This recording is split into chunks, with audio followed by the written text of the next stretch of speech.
The spring of '74 was a loud one, not with bird song or the rustle of new leaves, but with the arrogant bark of brand-new diesel engines. From my seat on the Farmall M, the one my father bought new in '51, the world felt like it was changing pitch. The familiar, throaty gulp of my four-cylinder gasoline engine was being drowned out by something bigger, greener, and a whole lot more expensive. Across the fence line, Dale Peterson was making his first pass. His tractor was a John Deere 4430, so new the paint on the engine block hadn't even started to bake and change color. It was a fortress on wheels, with a fully enclosed sound guard cab that looked like something off a spaceship. Even from 100 yards away, I could see the glint of the sun on its tinted windows and hear the faint, tinny beat of a radio playing. He was pulling an 8-row John Deere Max Emerge planter, a rig so wide it made my old International 4-row look like a garden toy. I was doing the same job, just at a different scale. The seat pans on the M were hard steel, polished smooth by decades of denim. The sun beat down on my neck, and the fine black soil of central Illinois puffed up with every turn of the wheel, settling as a fine grit on my skin and in my teeth. I could feel every vibration of the engine through the steering wheel, smell the rich scent of warm hydraulic oil, and the faint, sweet perfume of the seed treatment in the planter boxes behind me. This was farming, the way I knew it. Honest, physical, and real. Dale finished his pass, the hydraulics of his new planter hissing as he lifted it out of the ground with the flick of a lever. He swung the big green machine around with its power steering, a cloud of diesel smoke puffing from the chrome stack, and idled down right at the edge of his field, not 20 feet from where I was working. The engine dropped to a low, powerful rumble. The cab door swung open, and Dale stepped out onto the clean platform. He was wearing a brand new Pioneer Seed hat, a clean shirt, and a look of smug pity. He hopped down and ambled over to the barbed wire fence, leaning against a cedar post. "Mornin', Art," he called out, his voice barely carrying over the rumble of his Deere and the chug of my Farmall. I throttled my M down, the governor clicking and clacking as it settled into a low idle.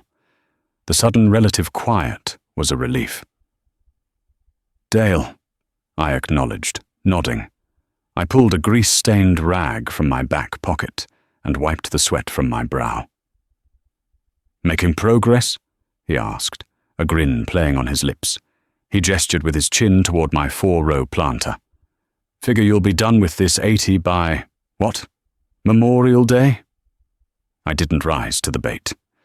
"I'll get it done," I said, my voice flat. "Same as every year." "You know, Art," he went on, kicking at a clump of dirt. "The bank down in town, they're practically giving money away. You could trade that museum piece in. Get yourself into a real tractor. Get this whole farm planted in 3 days instead of 3 weeks. He looked my Farmall up and down, his eyes lingering on the faded red paint and the oil stains around the valve cover. A man can't feed the world with an antique. That was the line they were all selling back then. The university extension agents, the bankers, the salesmen from John Deere and Case. Get big or get out. Leverage your assets. Spend money to make money. It sounded good in a coffee shop, but it felt different when you were the one signing your name on the bottom line of a note that was thicker than a phone book. I killed the engine on the M. The silence that followed was heavy, broken only by the chirping of a red-winged blackbird on the fence post, between us and the steady hum of Dale's 4430. I swung my leg over and slid off the seat, my boots sinking into the soft, tilled earth. I walked over to the fence, my eyes level with his. "This museum piece, Dale," I said, patting the M's wide fender, "is mine. Every bolt, every tire, every drop of oil in the crankcase. It's paid for. This land, I stamped my foot, is paid for. When I sell my corn this fall, every single dollar that comes in, after I pay for my seed and fuel, belongs to me. It doesn't belong to the First National Bank of Macon County. It doesn't belong to John Deere Credit. I looked past him, at the gleaming green giant sitting in his field. That's a fine machine, Dale. It surely is. But it's not yours. It belongs to the bank. You're just the man they hired to drive it. You're working for them, not for yourself. The first 3,000 bushels you harvest this fall, they go straight to the bank. The next 1,000, they go to the oil company. Another 1,000 for the seed man. You're working all spring and all summer just to pay off the tools you need to do the work. Me. I'm working for me. Dale's smile tightened. He wasn't used to being talked to this way. He was the golden boy, the future of farming. I was the stubborn old fool, stuck in the past. That's old-time thinking, Art. You got to speculate to accumulate. Land prices are only going one way, up. Corn's gonna hit $4 a bushel and stay there. You're missing the boat. Maybe, I said, turning back to my tractor. But I've seen this before. My dad saw it in the 20s. Good times don't last forever. And when the music stops, I'd rather be the man standing on his own 2 feet than the one who owes the fiddler. I looked back towards my own farmstead. The big red hip-roof barn my grandfather had built, the simple white farmhouse, and the long machine shed.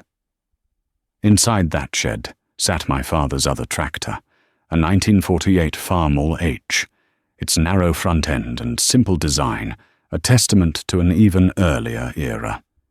It was fully restored, painted, and polished. It didn't owe anyone a dime, either. Next to it was the old John Deere Model A, the one with the flywheel you started by hand. Paid for. The implements, the grain truck, the combine. They were all older, maybe a little slower, but they were mine. That shed wasn't just a building. It was a monument to a way of life, to the principle of owning what you worked with. Dale just shook his head, a look of genuine confusion on his face. He couldn't understand it. He couldn't see the freedom in my old iron. He only saw the power and efficiency in his new, borrowed steel. He turned without another word, climbed back up into his air-conditioned bubble, and with a roar of diesel went back to work for the bank. I watched him go, his 8-row planter dropping a perfect pattern of seeds into the ground at twice my speed. He was right. He would be done long before me. He'd be sitting in town having a beer while I was still out here, covered in dust, wrestling with this old machine. But I knew, deep in my bones, that I was the richer man. Before we go any further, I have to ask you all a question. Were you raised to believe in paying cash for everything, the way I was? To live within your means and distrust debt like the plague? Or do you think Dale had the right idea, using the bank's money to get ahead, to expand and modernize when the times were good? Let me know down in the comments which side of that fence line you'd be on back in 1974. I fired the M back up. The engine caught with a familiar puff of white smoke and settled into its rhythm. I put it in gear, let out the clutch, and got back to work. A few weeks later, the M developed a cough. It wasn't a big one, just a slight hesitation when I put it under a heavy load, like pulling the disc up the long hill on the North 40. It was a miss, subtle at first, but I knew my machine. I could feel it in the seat of my pants, a tiny stutter in the steady pull of power. Most folks wouldn't have noticed, but to me, it was as loud as a gunshot. That evening, after chores, I backed the M into the shop. The single light bulb hanging from the rafters cast long shadows, glinting off the tools hanging neatly on the pegboard wall. The air was thick with the smell of old grease, gasoline, and damp earth. I popped the latches on the side panels of the engine, cowling, and swung them up, revealing the simple, robust heart of the tractor. I started with the basics. I pulled the spark plugs, one by one. They were a little fouled, but nothing terrible. I cleaned them with a wire brush, checked the gap with a feeler gauge, 30,000ths of an inch, just like the manual said, and threaded them back in. I started it up. The miss was still there. Next, the distributor. I pulled the cap off. The points looked a little pitted.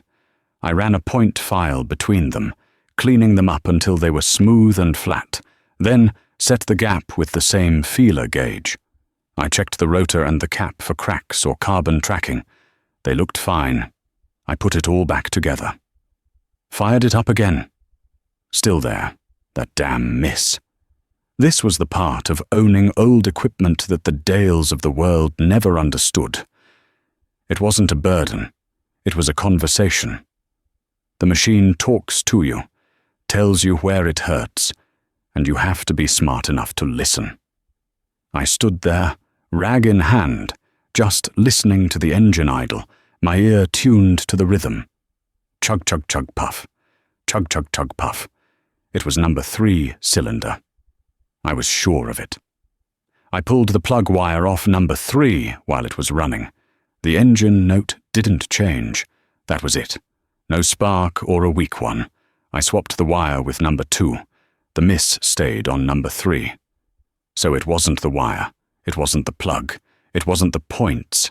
It had to be deeper. With a sigh, I grabbed a wrench and pulled the valve cover.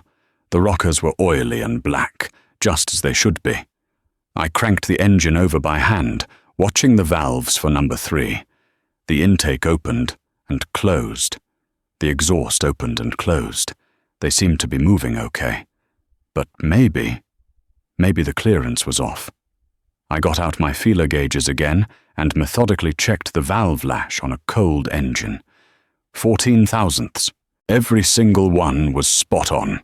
I was getting frustrated now. I sat down on an overturned 5-gallon bucket and just stared at the engine block. What was I missing? It had to be something simple. It always was. I thought back to what my father had taught me. Fire, fuel, and air, he'd always say. If you've got all 3 at the right time, it has to run. I had fuel. I had air. The problem was fire. The spark was weak or non-existent on that one cylinder. Then it hit me. The distributor itself. Not the cap or the points, but the shaft. The bushings. I grabbed the rotor and wiggled it.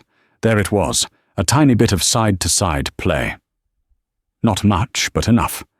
The shaft was wobbling as it spun, causing the gap on the points to vary just enough to create a weak or intermittent spark, especially on one lobe of the cam. Over the years, the brass bushings inside the distributor housing had worn down. The next morning, I didn't go to the field. I drove my old Ford pickup into town to the International Harvester dealership. The parts man, a fellow named George who was older than I was, looked up over his spectacles when I came in. "Art," he said, "don't tell me that old M finally gave up the ghost." "Not a chance, George. Just needs new bushings for the distributor." He thumbed through a massive, dog-eared parts catalogue, the pages thin and soft from decades of greasy fingers. He ran his finger down a column of numbers. "Well, I'll be," he said, looking surprised.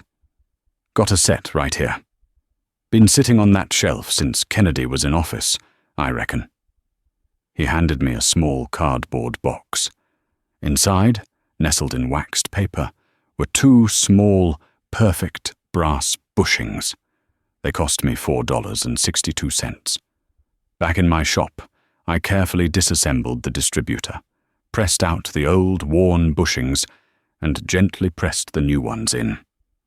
I reassembled everything, set the timing by ear like my father had shown me, and hit the starter. The engine roared to life with a smoothness it hadn't had in years. The miss was gone. The idle was as steady as a church hymn. The sound was perfect.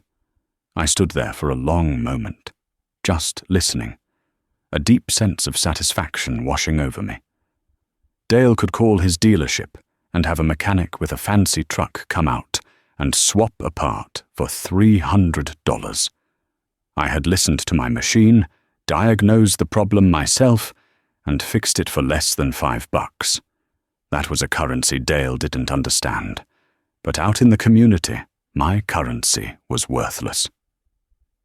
At the coffee shop a few days later, the talk was all about Dale Peterson. He'd bought another 80 acres that bordered my farm to the west. He'd traded in his year-old 4430 for a brand-new 46640, even bigger, with more horsepower and dual tires on the back. "That boy's on fire," said one of the old-timers, stirring his coffee. "Gonna own half the county for he's 40. "Bank loves him," added another. "Heard the loan officer say Dale's the kind of forward-thinking farmer they want to invest in." I sat in my usual booth, sipping my coffee, saying nothing. They all looked at me, then quickly looked away. In their eyes, I was a failure. A man who was letting the opportunity of a lifetime pass him by because he was too stubborn or too scared to take a risk. They didn't see the wisdom in my ways. They saw weakness. They didn't see a man who was free. They saw a man who was stuck. The scorn wasn't spoken, but it was there, thick as the cigarette smoke in the air. I paid for my coffee and left, the talk of Dale's new tractor and his ever-expanding debt following me out the door. That summer was hot and dry. The crops suffered. We needed rain, and we needed it bad. One afternoon, the sky to the west turned a bruised, ugly purple. The wind picked up, carrying the smell of ozone. A storm was coming, a real gully washer. I was out in the hayfield, trying to get the last of the second cutting baled before it hit. My old New Holland baler was chugging along, kicking out tight, neat bales. But it was slow work. Then the first drops hit, big and fat, splattering in the dust. I looked over at Dale's fields. He'd finished his hay a week ago with a brand new Heston stack hand, a machine that could gather up an entire field of hay into massive loaves without the driver ever leaving his air-conditioned cab. Now he was cultivating his corn with that new 4640, moving at a speed I could only dream of. As the rain started to come down in sheets, I saw him lift his cultivator, turn, and head for his shed, safe and dry. I was soaked in seconds. The rain plastered my shirt to my back and ran in rivers down my face. The baler twine got wet and started to slip in the knotters. Every third bale came out untied. I had to stop, get off the tractor, and retie it by hand, the slick twine cutting into my wet fingers. The field turned to mud, the tractor wheels spinning and slipping. I was cold, miserable, and falling further and further behind. In that moment, watching Dale's tractor disappear into his watertight shed, while I stood exposed to the elements, I felt a flicker of doubt. Maybe they were right. Maybe I was just a damn fool. The years that followed seemed to prove them right. From 75 through 78, the good times just kept rolling. Grain prices stayed high, pushed up by massive sales to the Soviet Union. Land values in our county doubled, and then doubled again. It was a gold rush, and Dale Peterson was leading the charge. He bought another quarter section, the one on the other side of the county road. He put up 2 new grain bins, the big, gleaming silver kind, with augers that could fill a semi-truck in 10 minutes. My old grain elevator, with its creaking wood and slow bucket lift, looked like a relic from another century beside them. He traded in the 4640 for one of the new John Deere iron horses, an articulated 8630, with 8 giant tires and the power to pull a 30-foot field cultivator. The ground shook when he drove it down the road. Dale was a local hero. The farm papers wrote articles about him. The bankers pointed to him as an example of what was possible with modern methods and aggressive financing. He and his wife drove new cars every year. Their kids had the best clothes. They took vacations to Florida in the winter. They were living the new American farm dream, a dream built entirely on borrowed money. I had good years too. The high prices meant I was making more money than I ever had before. But I didn't leverage it. I didn't run to the bank for a loan to buy the neighbor's farm. Instead, I took my profits and solidified my position.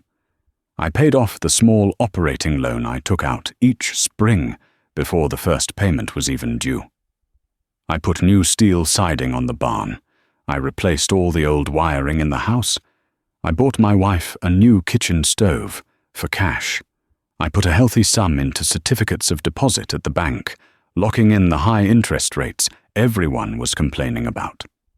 To me, those rates were a blessing, not a curse. Dale caught me at the post office one afternoon. He was beaming, full of swagger. "Heard you put new siding on the old barn, Art," he said, slapping me on the back. "Sprucing the place up?" "Just keeping things in good repair," I said. "You know," he said, lowering his voice like he was letting me in on a secret, "that 80 acres of Miller's Woods just came up for sale. You could have mortgaged your place and bought that. Land values went up 20% last year alone. You're sitting on a gold mine and treating it like a vegetable patch." "The barn needed siding, Dale," I said simply, "and I sleep better at night knowing the only thing I owe is a good night's work tomorrow." He just laughed, a loud, booming laugh that turned heads. "You're one of a kind, Art, one of a kind." He walked away, shaking his head, leaving me there feeling like a man out of time. He saw my discipline as a lack of vision. My caution was cowardice. My freedom from debt was a failure to seize the day. But as the decade started to wind down, I began to notice things, small things. I was at the bank one day, in the fall of '79, rolling over one of my CDs. The prime interest rate, the one the bank charged its best customers, had just hit 15%. Farmers who had borrowed money a few years earlier, at 7 or 8%, were seeing their operating notes renewed at double the rate. The loan officer, a young man named Bill who used to praise Dale to the high heavens, looked tired. His tie was loosened, and there were dark circles under his eyes. I overheard him on the phone with someone, his voice strained. "I understand the price of diesel is up," he was saying, "but the note is due. No, I can't extend it again. The regulators are all over us." Later that week, I saw an article in the Farm Journal. It was about the new chairman of the Federal Reserve, a man named Paul Volcker. He was determined to break the back of inflation, no matter the cost. He was going to squeeze the money supply, drive interest rates through the roof if he had to. The article warned that it would be painful, especially for those who were heavily leveraged. That evening, I stood on my back porch, watching the sun set over my fields. The corn was harvested, the ground was chiseled, ready for winter. My work was done for the year. My bins were full of grain that was all mine. The lights were on over at Dale's place.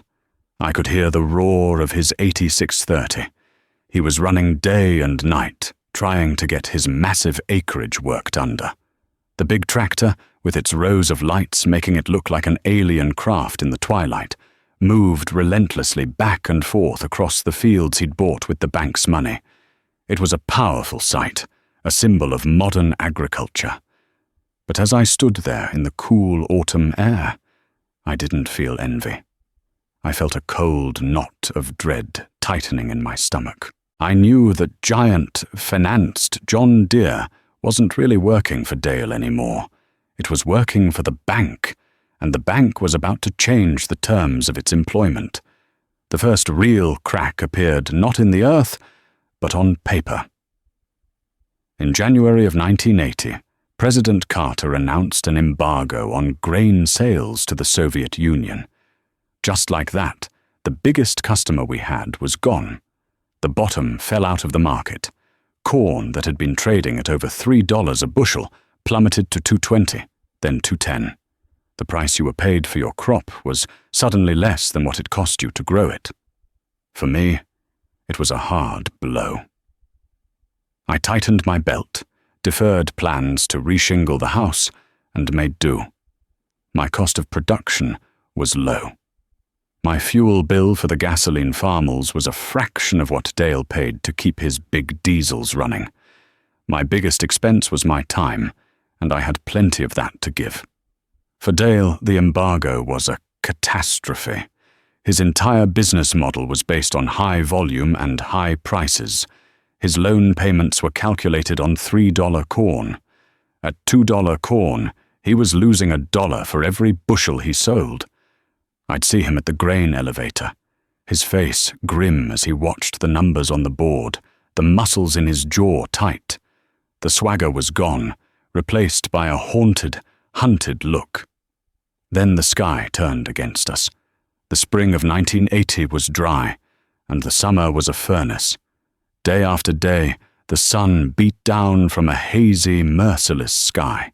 The corn leaves curled up tight by midday, a defense mechanism to conserve moisture, making the fields look like they were full of grey-green pineapple tops. The rain simply refused to fall. Ponds dried up, their bottoms cracking into patterns like broken pottery. The whole world seemed to be holding its breath, waiting for a drop of water that never came. The drought hit everyone, but it hit Dale the hardest. To get a decent yield, his new hybrid seed varieties needed more fertilizer and more water than my old open-pollinated corn. He had spent a fortune on nitrogen, and now it was just sitting in the baked soil, useless. I saw him one blistering July afternoon, standing at the edge of his field, the stalks barely shoulder-high and already starting to tassel out, a sure sign of severe stress. He picked a stunted ear from a withered stalk and peeled back the husk. Inside were just a few scattered, pathetic-looking kernels. He threw it to the ground with a curse that I could hear from my own fence line. My corn was suffering too, but it was holding on. The older varieties I planted were hardier, more accustomed to tough conditions. My yields would be down, way down, but I'd have a crop. Dale was looking at a total failure. The real turning point came in the fall. Dale was trying to get his fields chiseled, pushing that big 8630 to its absolute limit, trying to make up for lost time with sheer horsepower. I was in my shop, grinding the valves on the Farmall H, when I heard the sound. It wasn't the healthy roar of a big diesel under load. It was a sharp, metallic bang, followed by a series of sickening clunks, and then an abrupt, final silence. I walked out to the edge of my property. In the middle of Dale's field, the giant tractor sat motionless. A plume of blue-white smoke curled from under its hood. A few minutes later, the John Deere service truck pulled into his lane, the one with the crane and the fancy toolboxes. The mechanic, a young kid in a clean green uniform, spent an hour looking at it before climbing down and delivering the news. I couldn't hear the words, but I could see Dale's shoulders slump. I saw him kick one of the massive tires, his body coiled in pure rage and frustration. I found out at the coffee shop the next morning what had happened. He'd thrown a rod. It had gone right through the side of the engine block, destroying the crankshaft on its way out. The engine was junk. The mechanic had quoted him a price for a new factory engine, installed, $22,000. That was more than my entire farm was worth 20 years earlier. "Heard Dale's big tractor is down," one of the men said, trying to sound casual. "Engine blew up," another confirmed. 22 grand to fix it, and they can't get an engine for at least 6 weeks. He won't get his fall tillage done. The talk wasn't admiring anymore. It was hushed, laced with a kind of fearful pity. Everyone in that room had debts. Everyone was feeling the squeeze of low prices and high interest rates. Dale's misfortune wasn't just his own, it was a warning to them all. They were all standing on the same thin ice. Dale had just been the first one to fall through. I drove past his place on the way home. The crippled 8630 had been dragged back to his machine shed, where it sat in the shadows like a dead giant. Dale was out in the field, on the smaller 4430 he'd kept, pulling a chisel plough that was far too big for it. The tractor screamed in protest, black smoke pouring from its stack, the tires clawing at the hard, dry ground. He was trying to do the work of a titan with the tools of a mortal, and it was destroying the only good machine he had left. He was trapped. He couldn't afford to fix the big tractor, but he couldn't afford not to. For the first time, I didn't see a rival across the fence line. I saw a man drowning. The winter of 1981 was when the music truly stopped. Paul Volcker and the Federal Reserve slammed on the brakes. The prime interest rate, which had seemed outrageous at 15%, soared to 18%, then 20%, then an almost unbelievable 21.5%. Every farmer with an operating loan saw their interest payments triple or quadruple overnight. It was a bloodbath. The foreclosure notices started appearing in the legal section of the county newspaper. At first, it was just one or two, names you barely recognized from the far side of the county. Then it was a neighbor. Then another. Every trip to town felt like attending a wake. The bank, once a place of friendly handshakes and easy credit, now had doors that felt 10 feet thick. The young loan officer, Bill, was gone. They said he'd had a nervous breakdown. His replacement was a man from Chicago in a starched shirt who never smiled and spoke only in terms of liquidation values and deficiency judgments. One cold March morning, I saw the notice that everyone had been expecting. It was a full page, listing an auction to be held at the Dale Peterson farm. The list of equipment went on and on, a testament to a decade of ambition. The John Deere 8630, engine needs repair, the 4430. The 6-bottom plough, the 30-foot field cultivator, the Max Emerge planter, the 2 big grain bins, the Heston stackhand, everything. At the very bottom, in cold, stark type, was the final entry. Also selling, 480 acres more or less of prime Macon County farmland to be sold in 3 parcels. The day of the auction was grey and cold, with a raw wind that cut through your coat. Half the county was there, but no one was talking much. They stood in small, silent groups, their hands in their pockets, their faces grim. It didn't feel like an auction. It felt like a public execution. The equipment was all lined up in neat rows, washed and polished one last time. It looked like a dealer's lot, a fleet of green and yellow monuments to a dream that had died.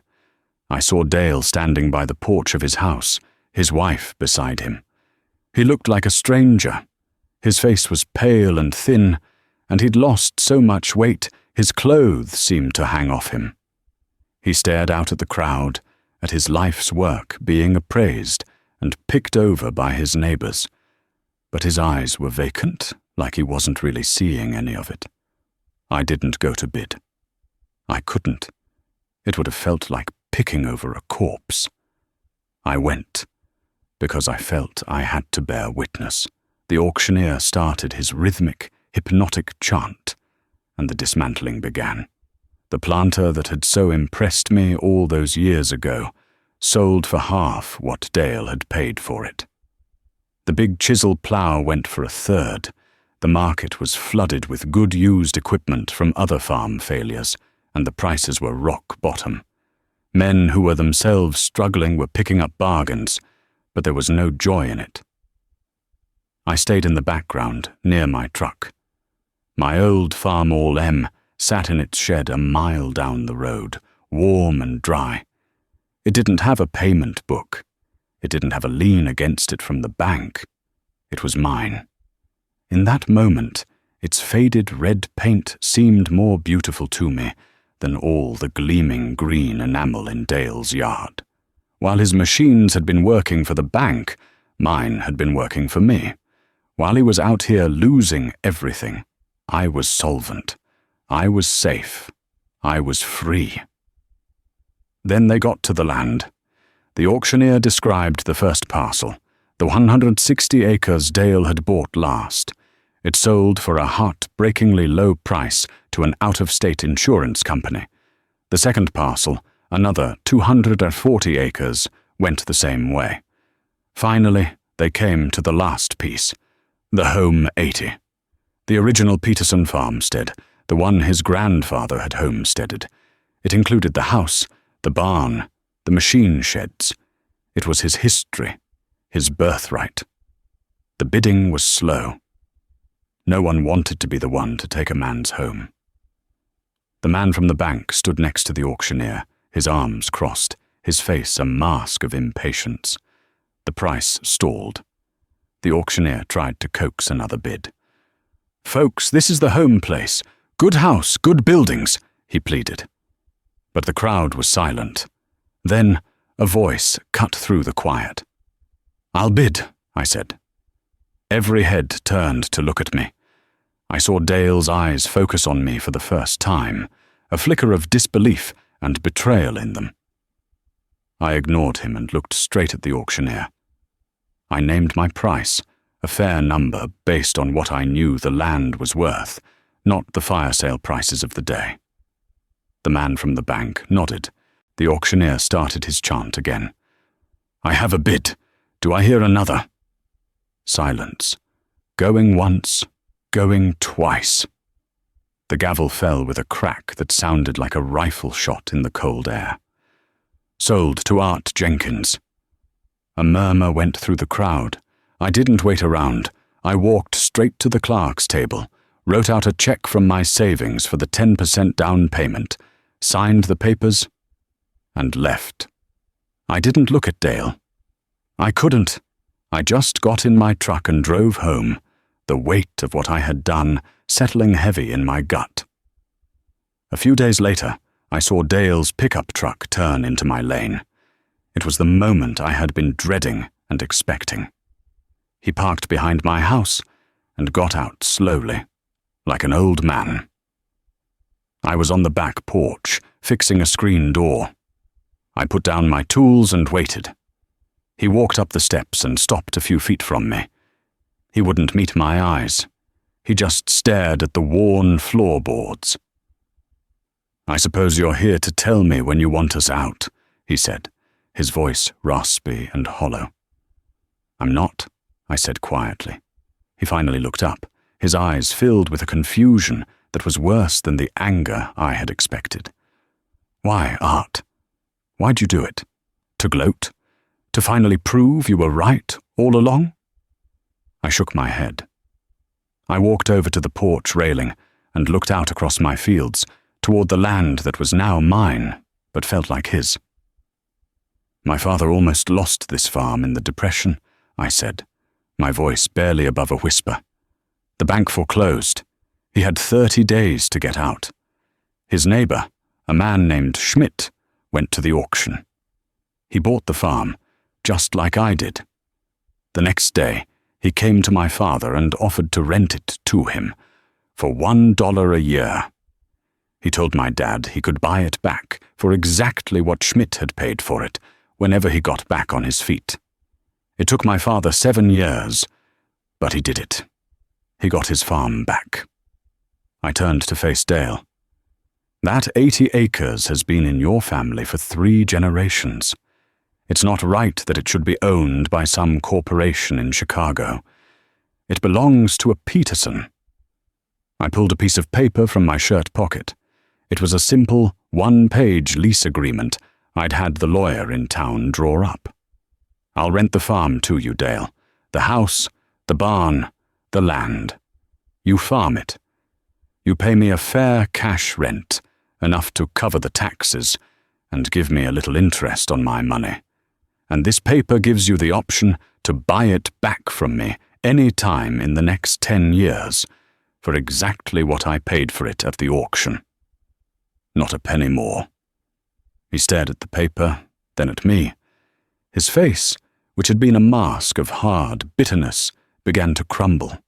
His eyes filled with tears. He tried to speak, but no words came out. He just stood there, a broken man being offered a lifeline he never expected from the one person he thought was his enemy. "Why?" he finally choked out. "After all the times I laughed at you, called you an old fool." "Because that's what neighbors do," I said. "And because my father taught me that a man isn't measured by the size of his tractor, but by the strength of his character. Now, I've got an old John Deere A in the shed that's been sitting for a while. The carburetor probably needs a good cleaning. I figure we could work on it together. It's not much, but it's paid for. It'll be enough to get you started again." The years that followed were lean, but they were good. The farm economy slowly healed. Dale worked that 80 acres like a man possessed. He farmed with the old John Deere A and a small 2-bottom plough. He found an old International combine at a scrap yard and got it running. He and his wife planted a huge garden. They sold vegetables at a roadside stand. They did whatever it took. He never missed a rent payment. The talk at the coffee shop changed. The men who had once admired Dale's ambition now spoke with reverence of my caution. They'd come to me for advice. Art was right, they'd say, shaking their heads. He knew. He saw the storm coming. I never said, "I told you so." There was no need. The proof was all around us, in the fallow fields owned by insurance companies and the empty farmhouses that dotted the landscape. 7 years later, almost to the day, Dale came to my farm again. He looked different. The weight was back on, but it was muscle, not fat. His hands were calloused and strong. The haunted look was gone from his eyes. He handed me a cashier's check for the full amount we had agreed upon. He was buying his farm back. We didn't say much. We just shook hands. It was a long handshake, firm and meaningful. In that moment, we weren't a success and a failure, a victor and a loser. We were just two farmers, two neighbors who had weathered the worst storm of our lives and come out the other side. Years later, when my own son was grown and starting to take an interest in the farm, I took him out to the machine shed. It was quiet and cool inside, smelling of dust and old iron. I walked him over to the Farmall M. Its red paint was even more faded now. The tires were cracked with age, but it still looked proud and solid. I put my hand on its wide fender, the metal cool beneath my palm. "This tractor taught me the most important lesson I ever learned," I told him. "Back when everyone else was chasing the horizon, borrowing every dollar they could to buy bigger and faster machines, this old girl taught me about standing your ground.